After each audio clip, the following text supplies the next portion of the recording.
Yang pertama, kita akan menyampaikan Permendes nomor 7 tahun 2023 tentang rincian prioritas penggunaan dana desa ini.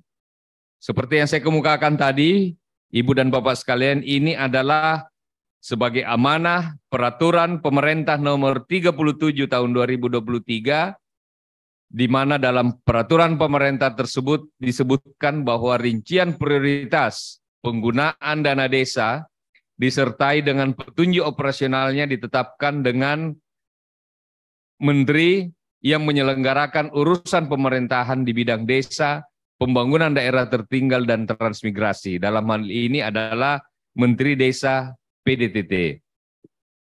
Prioritas penggunaan dana desa ini ditujukan untuk memberikan manfaat sebesar-besarnya bagi masyarakat desa dalam rangka pertama, meningkatkan kesejahteraan masyarakat desa. Yang kedua, dalam rangka peningkatan kualitas hidup masyarakat. Lalu yang ketiga adalah penanggulangan kemiskinan. Jadi ada 3 prioritas penggunaan dana desa ini ditujukan untuk memberikan manfaat sebesar-besarnya kepada masyarakat desa untuk 3 hal yang saya sampaikan tadi.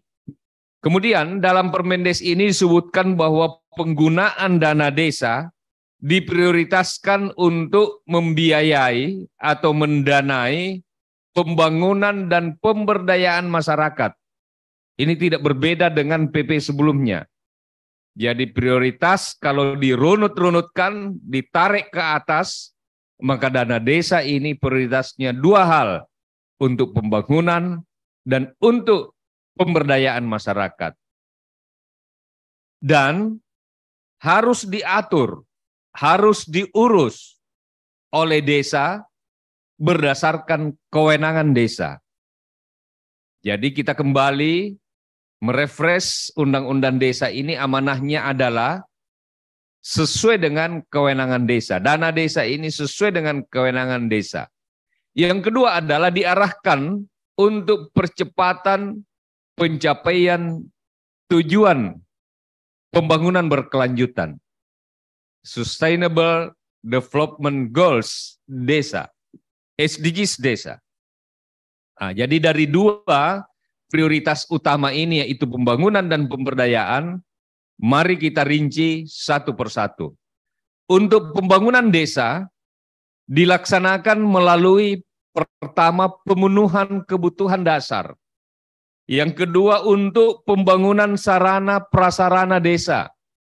Yang ketiga untuk pengembangan potensi ekonomi lokal.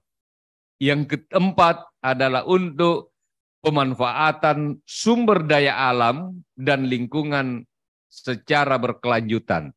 Itu untuk sektor pembangunannya. Bagaimana dengan untuk pemberdayaan masyarakatnya? Dilaksanakan melalui pertama penyelenggaraan promosi kesehatan dan gerakan masyarakat hidup sehat. Yang kedua untuk penguatan partisipasi masyarakat dalam perencanaan, pelaksanaan, pengawasan pembangunan desa. Yang ketiga, pengembangan kapasitas ekonomi produktif dan kewirausahaan masyarakat desa. Keempat, untuk pengembangan seni budaya lokal yang ada di desa. Yang kelima, untuk penguatan kapasitas masyarakat dalam rangka mitigasi dan penanganan bencana alam dan non-alam. Dari 2 sektor ini, pembangunan dan pemberdayaan masyarakat, pertama adalah untuk pembangunan dulu, pemenuhan kebutuhan dasar. Apa saja yang bisa dibiayai dari dana desa untuk turunan dari pembangunan desa tadi. Pertama adalah pemenuhan kebutuhan dasar. Untuk pemenuhan kebutuhan dasar ini, dana desa dapat dipakai untuk pencegahan dan penurunan stunting di desa. Pencegahan dan penurunan stunting di desa. Tetapi judul utamanya tadi, semua ini bisa dilaksanakan sesuai dengan kewenangan desa. Yang kedua adalah perluasan akses layanan kesehatan. Yang ketiga adalah penguatan ketahanan pangan, nabati, dan hewani. Lalu keempat adalah untuk program-program terkait penurunan beban pengeluaran masyarakat miskin. Poin kedua adalah untuk pembangunan sarana prasarana desa. Maka dana desa dapat dipakai atau digunakan untuk pembangunan sarana prasarana pendataan desa, pembangunan sarana prasarana dalam rangka pengentasan kemiskinan dan kawasan-kawasan kumuh yang ada di desa, untuk pembangunan sarana prasarana pengembangan listrik alternatif. Listrik alternatif ini maksudnya adalah listrik yang belum desa yang belum dialiri listrik, misalnya listrik PLN dan seterusnya. Maka sarana prasarana listrik alternatif seperti genset dan seterusnya, listrik ala desa dapat menggunakan dana desa.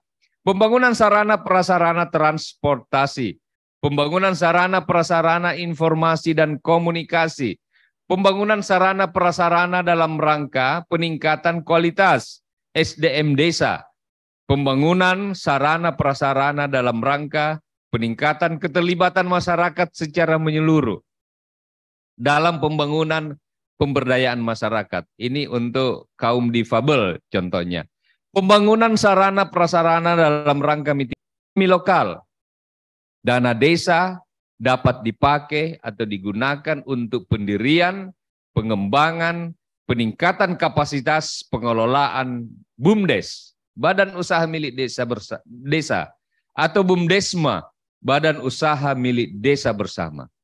Yang kedua adalah dana desa dapat digunakan untuk pengembangan usaha ekonomi produktif yang diutamakan dikelola oleh Badan Usaha Milik Desa, BUMDes atau BUMDesma. Kemudian yang ketiga adalah untuk pengembangan desa wisata. Pemanfaatan sumber daya alam dan lingkungan secara berkelanjutan, dana desa dapat dimanfaatkan atau digunakan untuk pemanfaatan energi terbarukan, pengelolaan lingkungan desa, dan pelestarian sumber daya alam desa. Kemudian berikutnya untuk penyelenggaraan promosi kesehatan dan gerakan masyarakat hidup sehat, dana desa dapat digunakan untuk penyelenggaraan promosi kesehatan dan gerakan masyarakat hidup sehat dalam rangka pencegahan dan penurunan stunting yang ada di desa. Dana desa dapat pula digunakan untuk penyelenggaraan promosi kesehatan dan gerakan masyarakat hidup sehat dalam rangka penanggulangan penyakit menular dan penyakit tidak menular. Dana desa juga dapat digunakan untuk penyelenggaraan promosi kesehatan dan gerakan masyarakat hidup sehat dalam rangka optimalisasi pelaksanaan program JKN. Dana desa juga dapat digunakan untuk penyelenggaraan promosi kesehatan dan gerakan masyarakat hidup sehat dalam rangka pencegahan dan pemberantasan penyalahgunaan dan peredaran gelap narkotika dan prekursor narkotika. Kemudian kita masuk ke, ini sudah bagian yang kedua dari tadi, untuk pemberdayaan masyarakat. Jadi untuk pemberdayaan masyarakat, poin keduanya ini adalah dana desa dapat digunakan untuk penguatan partisipasi masyarakat, mulai dari perencanaan, pelaksanaan, sampai dengan pengawasan pembangunan yang ada di desa. Bisa dalam bentuk penguatan partisipasi masyarakat dalam rangka perbaikan konsolidasi data SDGs, bisa untuk penguatan partisipasi masyarakat dalam ketahanan pangan dan hewani, bisa untuk penguatan keterlibatan masyarakat secara menyeluruh dalam pembangunan dan pemberdayaan masyarakat desa, dapat dengan peningkatan kualitas sumber daya manusia warga masyarakat desa dan penguatan partisipasi masyarakat dalam rangka pengembangan listrik alternatif di desa untuk mewujudkan desa berenergi bersih dan terbarukan. Lalu Ibu dan Bapak sekalian, kita masuk pada poin berikutnya, pengembangan kapasitas ekonomi produktif dan kewirausahaan masyarakat desa. Dana desa untuk kegiatan ini tentunya dapat digunakan untuk pengembangan kapasitas ekonomi produktif dan kewirausahaan masyarakat desa. Dana desa juga dapat dipakai untuk pendirian, pengembangan, dan peningkatan kapasitas pengelola BUMDes bersama. Dana desa dapat digunakan untuk pengembangan usaha ekonomi produktif yang diutamakan dikelola oleh BUMDes atau BUMDes bersama. Untuk pengembangan seni budaya lokal, dana desa dapat dipakai atau dilaksanakan melalui peningkatan kapasitas seni budaya warga desa. Kemudian berikutnya adalah penguatan kapasitas masyarakat dalam rangka mitigasi dan penanganan bencana alam non-alam, maka dana desa dapat digunakan untuk penguatan dan fasilitasi masyarakat desa dalam kesiapsiagaan menghadapi tanggap darurat bencana alam dan non-alam atau kejadian luar biasa. Tentu sekali lagi semua ini sesuai dengan kewenangan yang melekat di desa. Bapak Ibu sekalian, selain untuk pembangunan dan pemberdayaan masyarakat tadi, ini ada hal yang baru dan sebelumnya belum pernah terjadi di tahun 2023, 2022, 2021 ini. Ini hal yang baru yang mungkin lama ditunggu-tunggu oleh mereka yang sering bertanya, apakah dana desa dapat digunakan untuk rehabilitasi kantor desa? Kalau sebelum-sebelumnya kita tidak akomodir, tetapi dari banyaknya masukan dan evaluasi kami di Kementerian Desa Pembangunan Daerah Tertinggal dan Transmigrasi, kemudian mengambil kebijakan bahwa penggunaan dana desa di luar prioritas penggunaan dana desa ini juga dimungkinkan untuk hal ini. Bahwa penggunaan dana desa memang tidak diperbolehkan untuk pembangunan kantor kepala desa, balai desa atau tempat ibadah, kecuali mereka atau desa yang telah berstatus desa mandiri. Kenapa kebijakan ini diambil? Karena desa mandiri tentu orientasinya lebih dominan kepada pelayanan, kepada warga yang membutuhkan apakah itu pelayanan administratif dan lain-lain di kantor, sehingga sangat berbeda dengan orientasi yang dilakukan, pendekatan pembangunan yang dilakukan oleh desa-desa tertinggal dan desa sangat tertinggal. Sehingga desa yang berstatus mandiri, kami berikan kesempatan manakala dibutuhkan dapat menggunakan dana desanya untuk rehabilitasi atau perbaikan ringan kantor kepala desa atau balai desa yang ketentuannya adalah pertama, maksimal dana yang digunakan adalah 10% dari total pagu anggaran. Jadi kalau dana desanya 1 miliar, maka maksimal 100 juta rupiah dari 1 miliar tersebut dapat digunakan untuk melakukan rehabilitasi kantor. Dan yang kedua adalah harus diputuskan, harus disepakati dalam musyawarah desa disertai dengan berita acara keputusan musyawarah desa. Ini yang berbeda Bapak Ibu sekalian dibanding dengan sebelumnya. Jadi kita sudah memberikan ruang, tetapi ini dapat digunakan. Jadi kalau kantornya sudah bagus tidak usah digunakan. Tapi kalau kantornya membutuhkan silahkan. Kenapa hanya desa mandiri?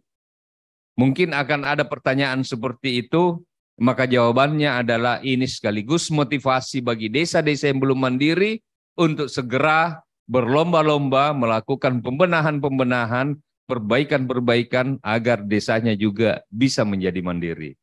Nah, Bapak Ibu sekalian, bagaimana dengan penetapan prioritas penggunaan dana desa itu?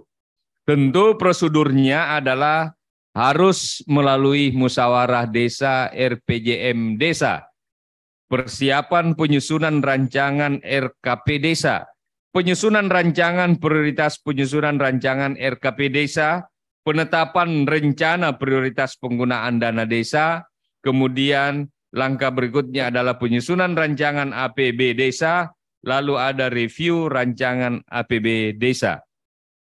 Selanjutnya, untuk penetapan prioritas penggunaan dana desa ini, prioritas penggunaan dana desa dilaksanakan melalui swakelola.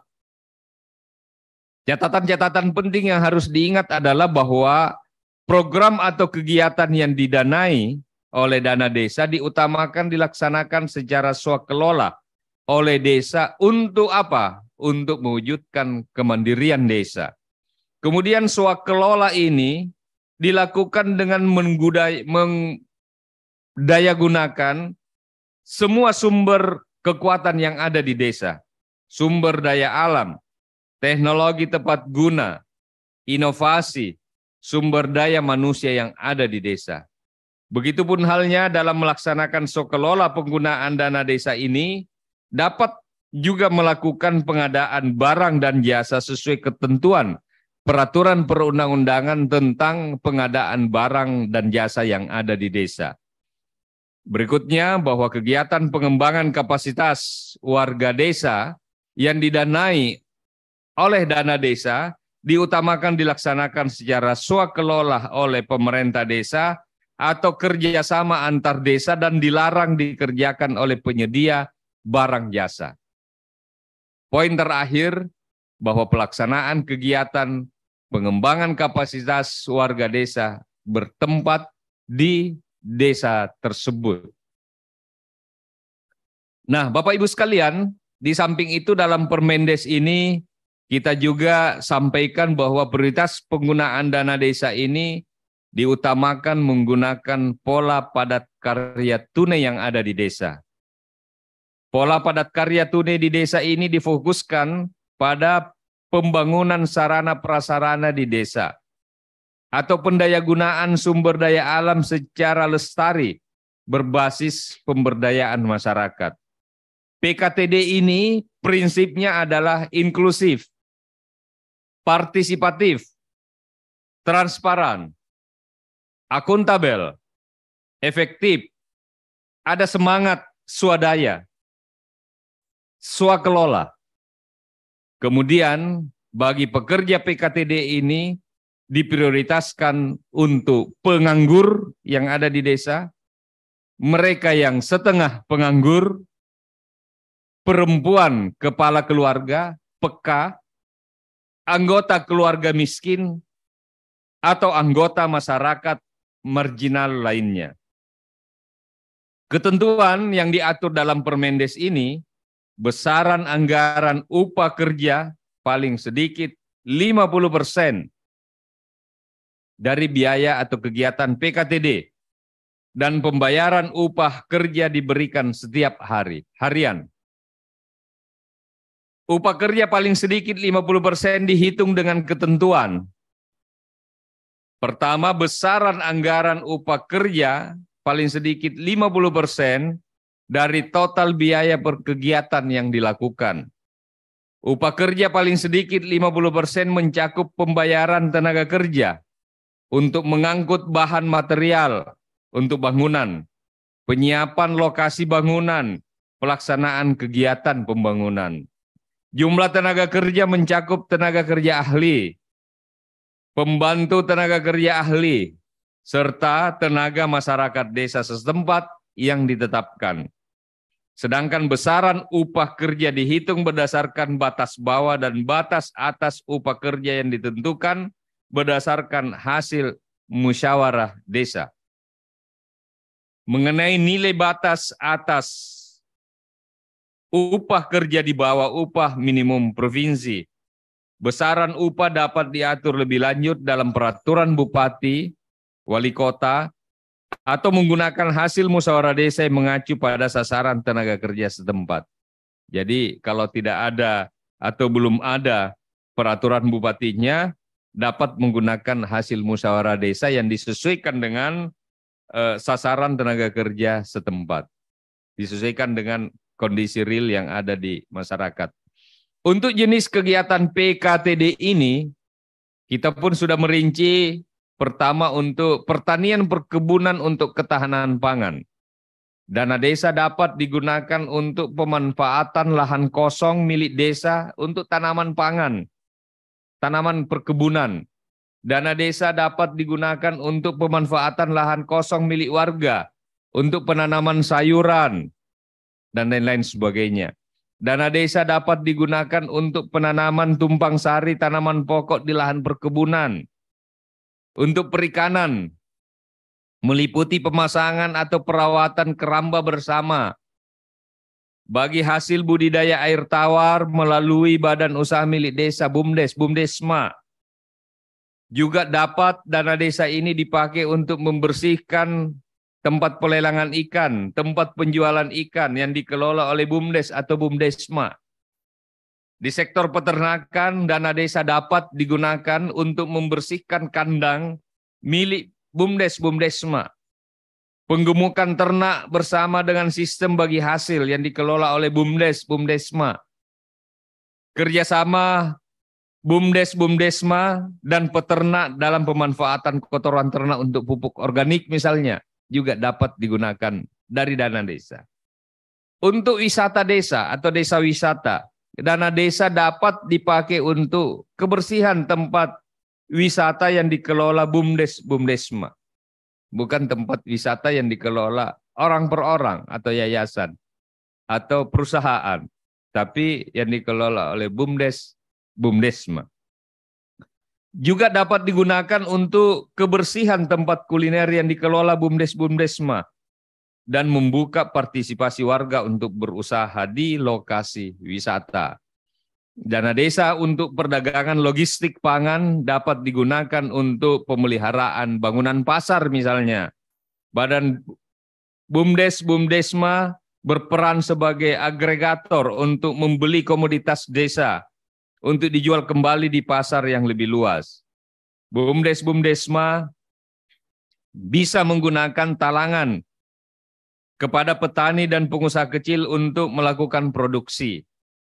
Tambahan penyertaan modal untuk BUMDes, BUMDesma yang menguntungkan yang ada di desa juga dapat menggunakan dana desa. Industri pengolahan dan pergudangan untuk pangan dapat menggunakan dana desa antara lain dengan kegiatan-kegiatan perawatan gudang milik BUMDes, BUMDesma, perawatan alat penggilingan padi milik BUMDes, BUMDesma, dan penyewaan gudang secara murah yang sebagian dibayar melalui dana desa. Bagaimana dengan partisipasi masyarakat? Pemerintah desa berkewajiban untuk melibatkan masyarakat dalam penetapan prioritas penggunaan dana desa ini. Caranya tentu bagaimana masyarakat ini terlibat dalam setiap tahapan penyusutan prioritas penggunaan dana desa. Masyarakat menyampaikan usulan, menyampaikan saran, ide-ide, program terhadap kegiatan-kegiatan yang ada di desa. Dan kemudian masyarakat memastikan bahwa prioritas penggunaan dana desa ditetapkan dalam dokumen rencana kerja pembangunan dan APB desa. Terlibat aktif, jadi setelah melakukan terlibat dalam musyawarah desa, masyarakat juga harus aktif melakukan sosialisasi terkait prioritas penggunaan dana desa ini. Begitupun halnya dengan publikasinya. Publikasi ini terdiri atas hasil musdes, data desa, potensi, sumber daya pembangunan, dokumen RPJM desa, dokumen RKP desa, rincian prioritas penggunaan dana desa, dan dokumen APBDes. Publikasi ini minimal memuat nama kegiatan, lokasi kegiatan, dan besaran anggaran. Dan sarana publikasinya dapat dilakukan apakah itu di baliho, apakah itu di papan informasi yang ada di desa, apakah itu di media sosial milik desa, apakah itu di media website, selebaran, pengeras suara, dan lain sebagainya. Jadi memang publikasi ini penting sebagai bagian dari upaya transparansi atas pengelolaan dana desa yang ada di desa-desa kita. Pemerintah desa yang tidak mempublikasikan prioritas penggunaan dana desa dikenai sanksi administratif berupa teguran lisan atau teguran tertulis. Sanksi administratif diberikan oleh Bupati Wali Kota berdasarkan laporan hasil pengawasan Badan Permusyawaratan Desa BPD atau laporan pengaduan masyarakat desa. Nah, pelaporannya seperti ini. Kepala desa menyampaikan laporan penetapan prioritas penggunaan dana desa kepada Menteri dalam bentuk dokumen digital menggunakan SID, Sistem Informasi Desa yang disediakan oleh Kemendes PDTT. Laporan ini dilakukan paling lambat 1 bulan terhitung sejak rencana kerja pembangunan desa ditetapkan. Kemudian laporan prioritasnya ini memuat dokumen-dokumen seperti peraturan desa tentang RKP desa dan peraturan desa tentang APBDes.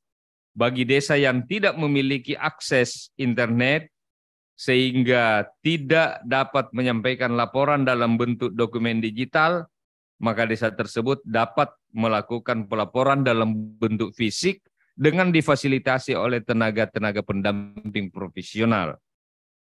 Kemudian tenaga pendamping profesional secara berjenjang menyampaikan laporan penetapan prioritas penggunaan dana desa kepada Menteri, Pembangunan Desa, Pembangunan Daerah Tertinggal dan Transmigrasi melalui unit kerja yang membidangi urusan pendamping masyarakat desa, dan kemudian laporan tersebut diteruskan ke unit kerja yang membidangi urusan dana desa. Bagaimana dengan pembinaannya? Pembinaan dapat dibantu oleh perangkat daerah. Karena kita di Kementerian Desa tidak mungkin melakukan pembinaan kepada 75.000 lebih desa seluruh Indonesia dari Sabang sampai Merauke. Jadi pembinaan ini menurut Permendes dapat dibantu oleh perangkat daerah atau tenaga pendamping profesional sesuai ketentuan peraturan perundang-undangan. Pembagian kewenangannya adalah Menteri, Gubernur, Bupati, Wali Kota melakukan pembinaan melalui sosialisasi, pembinaan melalui pemantauan, dan evaluasi prioritas penggunaan dana desa sesuai dengan kewenangannya. Pembinaan dapat dilakukan menggunakan sistem informasi desa. Bapak Ibu sekalian, ini contoh kegiatan rincian prioritas penggunaan dana desa. Saya tidak akan sampaikan secara detail, tetapi sambil jalan saja. Contoh untuk pencegahan penurunan stunting. Jadi pencegahan penurunan stunting ini bisa untuk pemberian makanan tambahan yang beragam bergizi seimbang, berbasis potensi sumber daya lokal bagi anak usia 5 tahun dan ibu hamil. Bisa juga untuk penyediaan, pemeliharaan, pengembangan sarana air minum, sanitasi yang aman, dan seterusnya. Ini adalah contoh-contohnya. Kemudian materi ini bisa di-share kalau untuk bisa dicermati lebih dalam lagi oleh teman-teman kepala desa dan kadis seluruh Indonesia. Untuk perluasan layanan kesehatan, misalnya untuk penanggulangan penyakit menular dan tidak menular, maka dana desa ini bisa digunakan untuk pemberian bantuan makanan tambahan bagi pasien penyakit menular. Pengadaan media komunikasi, informasi, edukasi terkait desa bebas BAB sembarang. Oh, ini masih ada yang buang BAB sembarangan, ini bisa untuk edukasi warga. Kemudian penyediaan air bersih skala desa, misalnya mata air, tandon, dan penampungan air hujan bersama sumur bor. Bapak Ibu sekalian, untuk pencegahan dan pemberantasan penyalahgunaan peredaran narkoba prekursor, dana desa dapat dipakai untuk komunikasi, informasi, edukasi, pelaksanaan festival olahraga bersama di desa. Mohon maaf Bapak Ibu sekalian.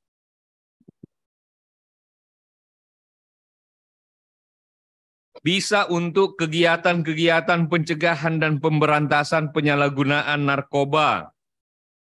Bagaimana dengan pengembangan layanan kesehatan? Dana desa ini dapat dipakai untuk pengadaan, pembangunan, pengembangan, pemeliharaan pondok-pondok bersalin yang ada di desa. Pondok kesehatan desa, pos pelayanan terpadu, pos yandu, pos bindu, pembinaan terpadu. bisa untuk bantuan operasional layanan akses dokter bagi desa yang belum memiliki akses layanan kesehatan. Contoh konkretnya yang mana? Ada desa terpencil, jauh terpencil. Layanan kesehatan yang disiapkan oleh puskesmas, pemerintah desa baru melayani sampai ibu kota kecamatan. Sementara desa ini pengen warganya juga sehat. Ada pemeriksaan kesehatan rutin, mungkin sekali seminggu, sekali 2 minggu, yang menghadirkan dokter, perawat, paramedis, bidan. Sementara ini daerahnya terpencil, maka biaya operasional untuk menghadirkan dokter, tenaga kesehatan, paramedis, bidan semuanya itu dapat menggunakan dana desa. Ini contoh konkretnya. Kemudian kegiatan pengembangan pelayanan kesehatan sesuai kewenangan desa dan harus diputuskan dalam musyawarah desa. Bagaimana untuk program penguatan ketahanan pangan nabati hewani? Bisa untuk pengembangan usahanya, bisa untuk pengadaan bibit. Jadi bibit ini atau benih bisa menggunakan dana desa. Pemanfaatan lahan untuk kebun bibit benih bisa menggunakan dana desa. Penyediaan pakan untuk peternakan perikanan dapat menggunakan dari dana desa. Pengembangan pakan ternak alternatif dan seterusnya sampai dengan pemanfaatan lahan pertanian dan seterusnya ini bisa menggunakan dana desa. Bagaimana dengan pengelolaan pasca panen? Bagaimana dengan pengembangan pertanian keluarga, pekarangan pangan lestari, hidroponik, bioponik, pengembangan pengelolaan lumbung pangan yang ada di desa, baik pembangunannya ataupun pembangunan sarana prasarana atau pemeliharaan infrastruktur terkait dengan pengelolaan lumbung pangan yang ada di desa. Pengembangan usaha atau unit usaha desa yang dikelola oleh BUMDes terkait pangan nabati hewani termasuk tidak terbatas pada penguatan penyertaan modal. Kemudian penguatan ketahanan pangan lainnya sesuai dengan kewenangan desa dan sekali lagi kuncinya harus diputuskan melalui musyawarah desa. Dana desa juga dapat dipakai untuk penurunan beban pengeluaran masyarakat miskin. Bisa untuk pemberian BLT, bisa untuk penyediaan lapangan pekerjaan termasuk melalui padat karya tunai desa PKTD yang kita bahas tadi. Bisa juga untuk bantuan sosial lainnya bagi warga-warga kurang mampu yang ada di desa. Bagaimana dengan pembangunan sarana prasarana pendataan di desa? Perbaikan konsolidasi data SDGs, pendataan perkembangan desa. Tentu item-item kegiatannya ini bisa pada pendataan potensi sumber daya pembangunan, pendataan pada tingkat rukun tetangga, pendataan pada keluarga, pekerja migran dan lain sebagainya. Pengadaan sarana prasarana teknologi informasi dan komunikasi untuk menunjang perbaikan dan konsolidasi data SDGs. Misalnya tower untuk jaringan internet, skala desa, komputer, smartphone, langganan internet dapat menggunakan dana desa. Kemudian penggunaan sarana prasarana ini harus sesuai dengan kewenangan desa dan diputuskan dalam musyawarah desa. Selanjutnya untuk pembangunan sarana prasarana dalam rangka pengentasan kemiskinan dan kawasan kumuh, dana desa dapat dipakai untuk bantuan pembangunan, bantuan perbaikan atau rehabilitasi rumah layak huni dan sehat untuk warga tidak mampu, warga miskin. Bantuan ini dalam bentuk material, bahan bangunan, bukan untuk upah kerja. Jadi material, upah kerjanya diharap untuk membangkitkan semangat gotong royong yang ada di warga masyarakat. Pemilihan ini sebagai penerima bantuan rumah layak huni dan sehat adalah bagi warga yang tidak mampu. Warga miskin dengan ketentuan kriterianya pertama harus bertempat tinggal di wilayah desa tersebut. Diputuskan dalam musyawarah. Ditetapkan melalui keputusan kepala desa. Diberikan bantuan maksimal 10 juta rupiah dalam bentuk material tadi. Diutamakan untuk yang stunting atau rentan sakit menahun, kronis, seperti tuberkulosis dan penyakit menular lainnya. Kemudian, untuk meminimalkan wilayah kantong kemiskinan, dengan mendekatkan akses layanan dasar sesuai kewenangan desa, antara lain membangun atau mengembangkan pos yandu, pos kesdes, PAUD, meningkatkan konektivitas antar wilayah desa, misalnya membangun jalan, jembatan, sesuai kewenangan desa. Saya mohon maaf.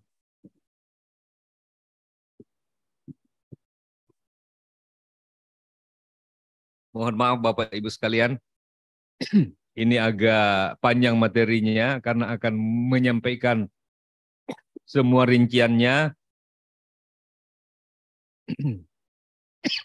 Kemudian untuk peningkatan pendapatan antara lain, pemberdayaan usaha mikro, kecil, menengah, pengembangan ekonomi lokal, dan penyediaan akses pekerjaan.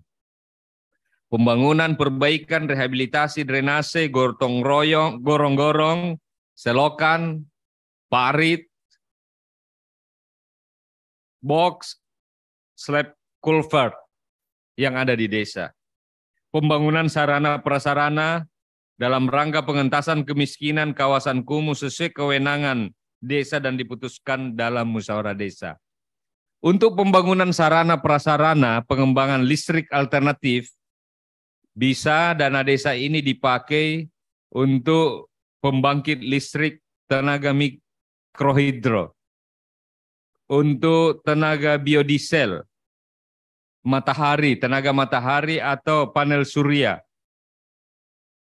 pembangkit listrik tenaga angin, kincir air, instalasi biogas. Tentu ini disesuaikan dengan kondisi dan kesesuaian yang ada di desa tersebut. Sementara untuk sarana prasarana transportasi dapat digunakan dana desa untuk misalnya perahu, ketinting bagi desa-desa kepulauan dan kawasan daerah aliran sungai, bisa untuk tambatan perahu, dermaga apung, tambat apung, jalan permukiman, jalan poros desa, rabat beton, jembatan desa, gotong royong, sarana prasarana transportasi lainnya yang dibahas disepakati dalam musyawarah desa. Kemudian untuk pembangunan sarana prasarana informasi dan komunikasi melalui pengadaan, pemanfaatan, pemeliharaan sarana prasarana informasi komunikasi, dana desa dapat digunakan untuk jaringan internet bagi warga desa, website desa, peralatan pengeras suara, loudspeaker, radio, single side band, SSB. Karena desa-desa kita bagi perkotaan ini sudah tidak ada, tapi di desa masih ada yang menggunakan alat ini. Radio komunitas, penyelenggaraan informasi publik seperti pembuatan poster baliho, informasi penetapan laporan pertanggungjawaban APBD untuk warga. Sarana prasarana ini harus sesuai kewenangan desa dan diputuskan dalam musdes. Sementara untuk pembangunan sarana prasarana dalam rangka peningkatan kualitas SDM desa, pembangunan, pengembangan, pemeliharaan sarana prasarana desa, taman bacaan masyarakat, sanggar belajar, termasuk pengadaan buku dan bacaan lainnya.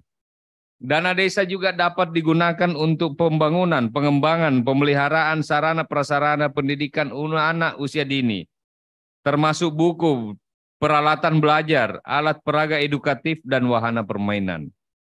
Bisa juga menggunakan untuk pembangunan, pengembangan, pemeliharaan sarana prasarana, taman belajar keagamaan,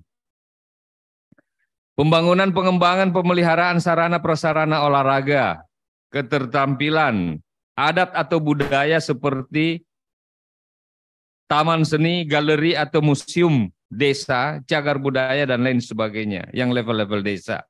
Pembangunan pengembangan pemeliharaan balai pelatihan untuk kegiatan masyarakat. Ini beberapa contohnya.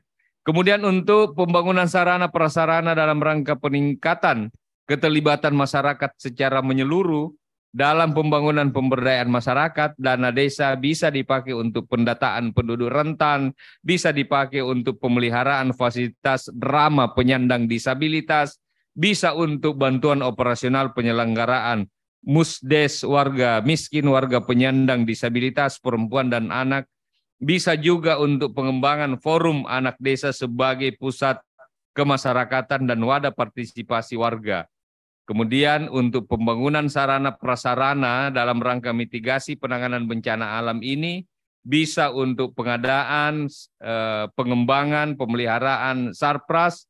Kejadian luar biasa lainnya meliputi pembuatan terasering, pembangunan talut, rehabilitasi kawasan mangrove, penanaman bako, dan lain sebagainya. Sementara untuk pengadaan, pembangunan, pengembangan, pemeliharaan sarpras, bencana alam, kejadian luar biasa lainnya seperti pembuatan peta potensi rawan bencana di desa, alat pemadam api ringan, pertolongan pertama pada kecelakaan untuk bencana, pembangunan jalan evakuasi, dan lain sebagainya, ini semua kita muat dalam Permendes. Jadi ini adalah menu-menu umum yang bisa dipilih oleh desa dalam musyawarah desa di dalam pemanfaatan dan penggunaan dana desanya. Untuk perubahan iklim bencana, bisa untuk pembangunan sumur bor, sumur pompa, bisa untuk penampung permanen, perembesan air, bisa untuk pembuatan kebun, hortikultura, dan lain sebagainya. Sementara untuk non-alam, antara lain menyediakan kebutuhan logistik warga miskin terdampak endemik, terdampak wabah atau virus bakteri seperti malaria, demam berdarah, kolera, disentri, penyakit menular lainnya yang sudah menjadi epidemik. Bisa untuk fogging bagi daerah-daerah atau desa yang membutuhkan fogging atau disinfektan untuk mencegah malaria serta demam berdarah. Dan seterusnya, ini semua pilihan-pilihan menunya. Kemudian bagaimana dengan pendirian, pengembangan, peningkatan kapasitas pengelolaan badan usaha milik desa-desa bersama, bisa untuk pendirian BUMDes-BUMDesma, penyertaan modalnya bisa, pengembangan usahanya juga bisa. Pengembangan usaha ini bukan hanya yang ada di sekitar kita seperti pertanian, tapi melingkupi semua hal, termasuk pengolahan hutan desa, usaha hutan desa, hutan adat, air minum, dan lain sebagainya. Untuk pengembangan usaha ekonomi produktif yang diutamakan dikelola oleh BUMDes-BUMDes bersama, di bidang pertanian, perkebunan juga dapat digunakan dengan dana desa, di bidang jasa, bidang sarana prasarana, pemanfaatan potensi wilayah, pengelolaan hutan untuk menjadi sumber tanah objek reforma agraria, bisa untuk pemanfaatan teknologi tepat guna ramah lingkungan dan berkelanjutan, bisa untuk pembangunan showroom atau wisma, pamer produk desa untuk para pelaku industri desa, dan lain-lain kegiatan lainnya.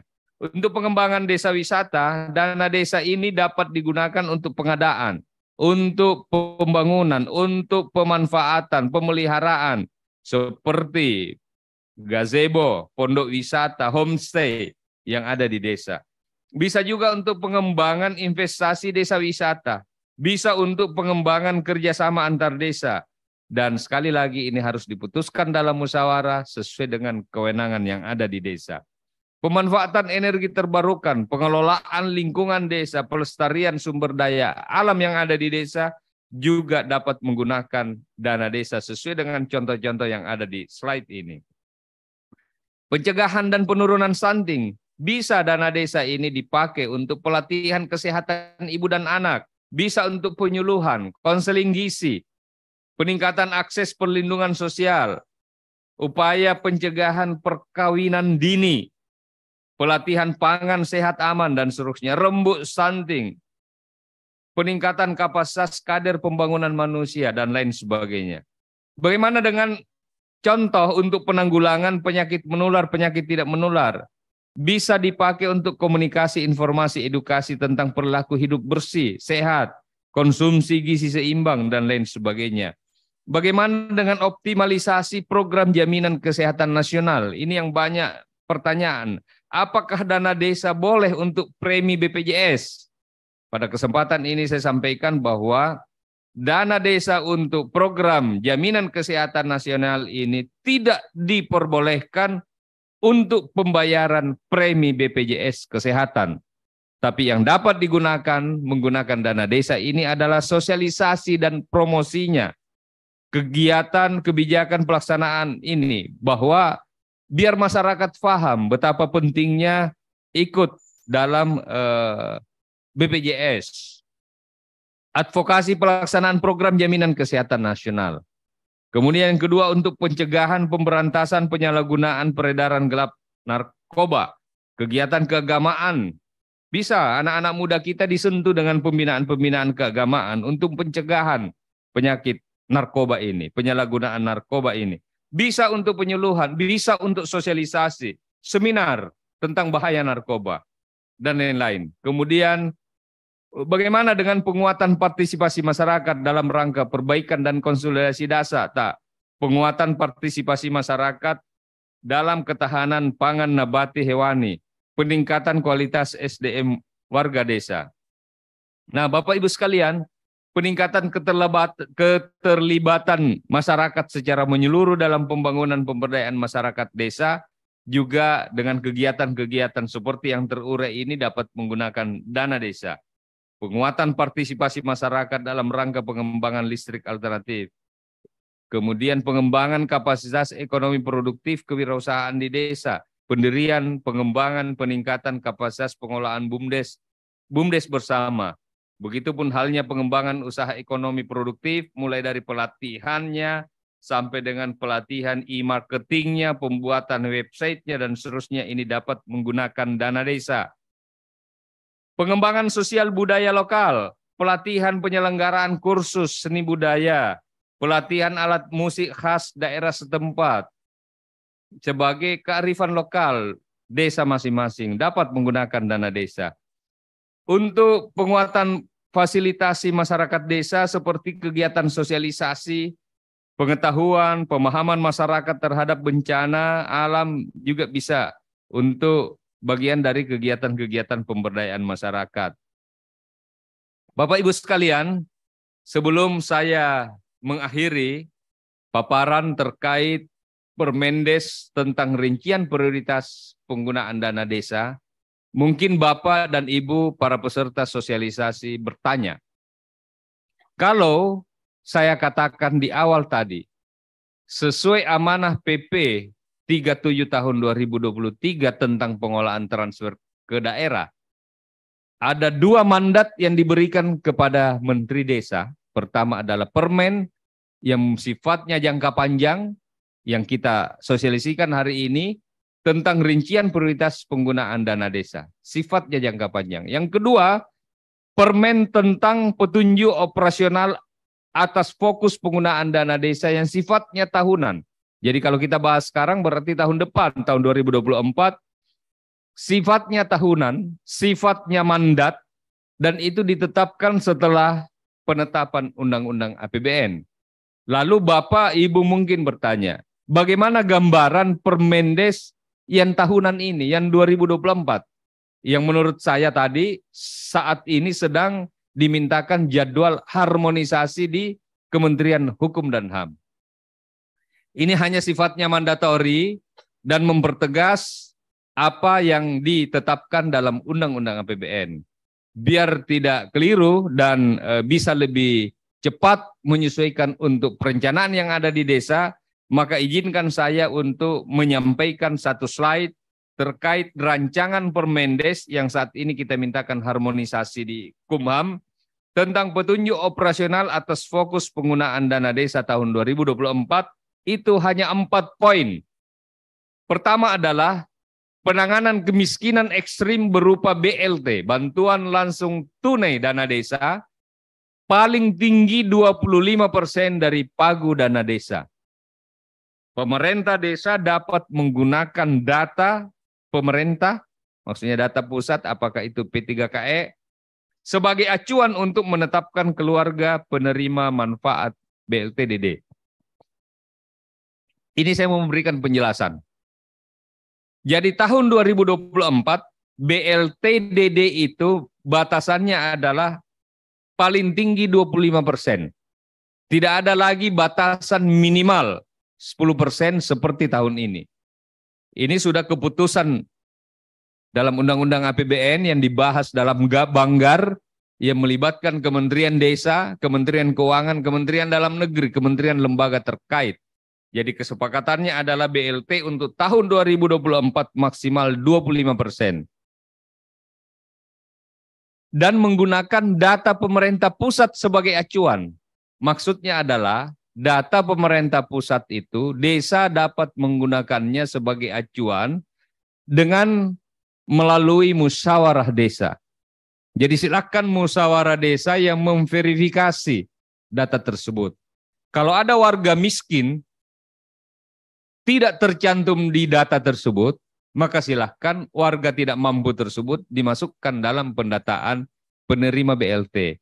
Sebaliknya kalau ada warga yang masih ada dalam data penerima menurut data P3KE, tetapi nyata-nyata di masyarakat dia sudah tidak miskin lagi, kehidupannya sudah baik, pekerjaannya sudah mumpuni, maka melalui musyawarah desa itu dapat mengeluarkan orang tersebut. Jadi Musdes ini menjadikan data pemerintah pusat sebagai acuan untuk memverifikasi melalui forum Musdes. Yang kedua adalah program ketahanan pangan nabati dan hewani paling rendah 20% dari pagudana setiap desa. Ini sama dengan tahun sebelumnya, di mana 20% dari pagudana desa. Kalau satu desa, sebuah desa misalnya dananya 1 miliar, maka 200 juta diantaranya harus untuk ketahanan pangan nabati hewani. Kemudian yang ketiga adalah program pencegahan penurunan stunting skala desa. Ini tidak ada batasannya berapa persen, tapi ini adalah menu yang harus menjadi fokus perhatian pemerintah desa, warga desa, bahwa pencegahan penurunan stunting skala desa juga wajib dibiayai dengan menggunakan dana desa. Tetapi saya ingin memberikan catatan tersendiri terkait penurunan stunting.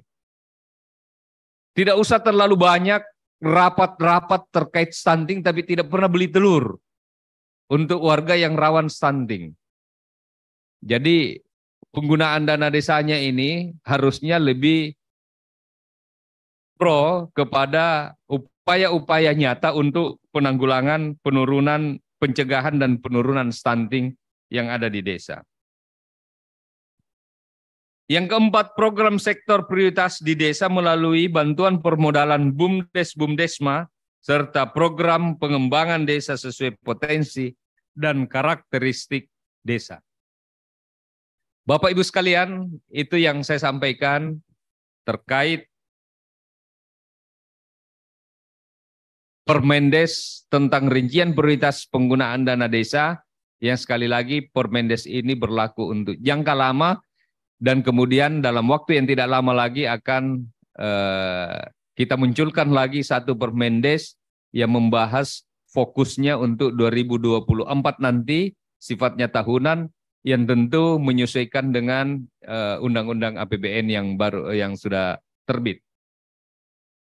Saya pikir ini yang saya sampaikan.